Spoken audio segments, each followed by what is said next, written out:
दोस्तों आज की वीडियो में मैं आपको 5 दिलचस्प पहेलियों के बारे में बताने जा रहा हूं, तो आइए शुरू करते हैं।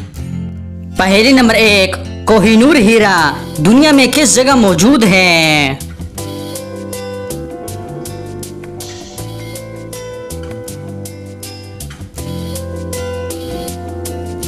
इसका सही जवाब है बर्तानिया में।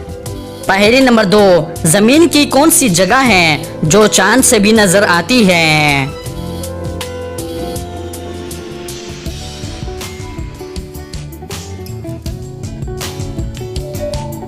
इसका सही जवाब है the great wall of China.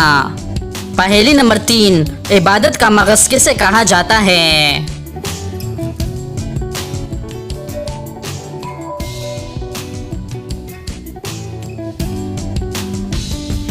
इसका सही जवाब है दुआ को। पहेली नंबर 4, पाकिस्तान का कौमी जूस कौन सा है?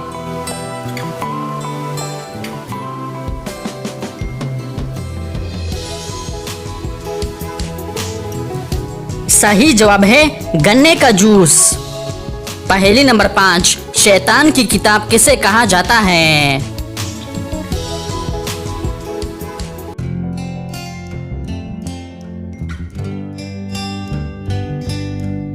इसका सही जवाब है ताश। तो दोस्तों उम्मीद करता हूँ कि आज की वीडियो आपको पसंद आई है। अगर पसंद आई है तो लाइक का बटन दबाएं और मज़ीद मालूमाती वीडियोस के लिए हमारे चैनल को सब्सक्राइब कीजिए। शुक्रिया।